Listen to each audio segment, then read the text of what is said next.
मुंबई की एक बरसाती रात शहर के सबसे पुराने इलाके चोर बाजार में स्थित एक एंटीक दुकान के बाहर अचानक अफरा तफरी मच गई। एक मशहूर फोटोग्राफर राहुल मेहरा अपने स्टूडियो में मृत पाया गया। लेकिन सबसे डरावनी बात यह थी, उसकी लाश के चेहरे पर ऐसा डर था मानो उसने मरने से पहले कोई भयानक चीज देख ली हो। और उसके हाथ में था एक 100 साल पुराना काला कैमरा, जिसके लेंस पर सूखे खून के निशान दिखाई दे रहे थे। अगली सुबह सीआईडी ब्यूरो एसीपी प्रद्युमन ने फाइल टेबल पर फेंकी। दया, अभिजीत, ये केस सामान्य नहीं है।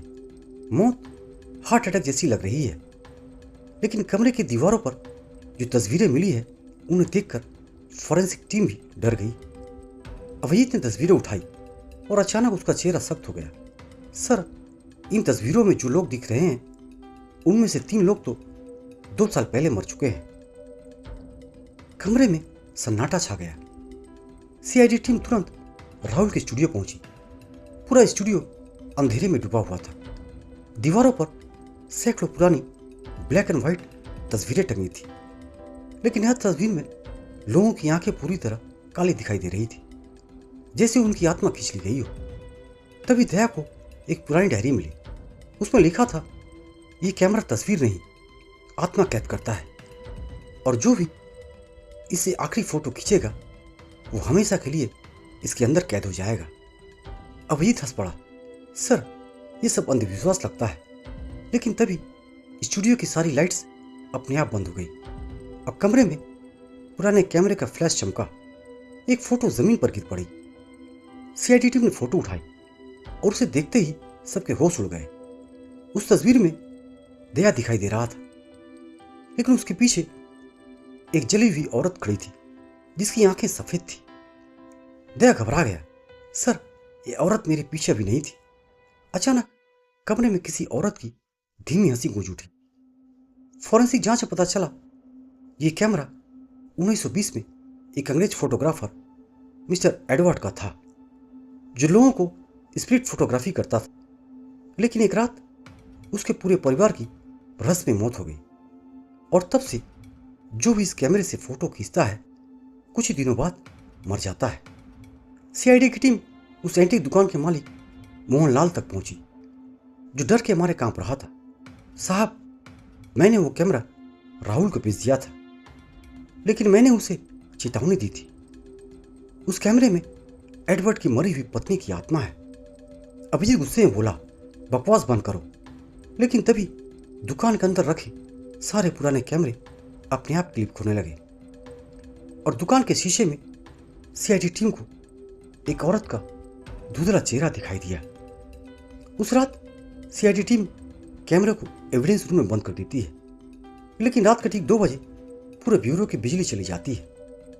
अंधेरे में सिर्फ कैमरे का लाल फ्लैश चमक रहा था। फिर एक चीख सुनाई दी। सीआईडी अफसर फेडरिक जमीन पर गिर पड़ा था। उसके हाथ में एक नई तस्वीर थी, और उस तस्वीर में फेडरिक खुद एक ताबूत के अंदर दिखाई दे रहा था। एसीपी प्रद्युमन समझ गए, ये कैमरा लोगों को डरा कर नहीं मारता है, ये उनकी आत्मा को धीरे धीरे कैद करता है। फॉरेंसिक लैब में जांच के दौरान डॉक्टर सालुंखे को कैमरे के अंदर एक छुपा हुआ नेगेटिव मिला। उसमें एडवर्ड की आखिरी फोटो थी, और उसके पीछे लिखा हुआ था, जिस दिन ये कैमरा टूटेगा उसी दिन कैद आत्माएं आजाद हो जाएगी। सीआईडी टीम तुरंत पुराने चर्च पहुंचती है, जहां एडवर्ड को दफनाया गया था। भयंकर तूफान, बिजली की गड़गड़ाहट, और चर्च के अंदर वो कैमरा अपने आप तस्वीरें खींच रहा था। हर फ्लैश के साथ दीवारों पर भूतिया चेहरे दिखाई देने लगे।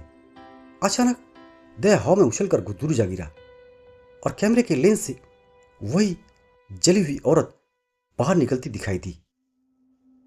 उसकी डरावनी आवाज गूंज उठी, यह कैमरा अब कभी नष्ट नहीं होगा।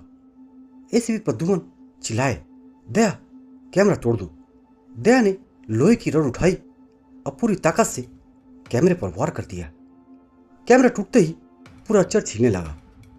दीवारों से सैकड़ों आत्माएं की चीख गूंज उठी, और फिर एक तेज सफेद रोशनी के साथ सब कुछ शांत हो गया।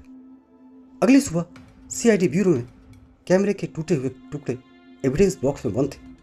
सब ने राहत की सांस ली, लेकिन जब अभिजीत ने आखिरी बार एविडेंस फोटो देखी तो उसके चेहरे का रंग उड़ गया।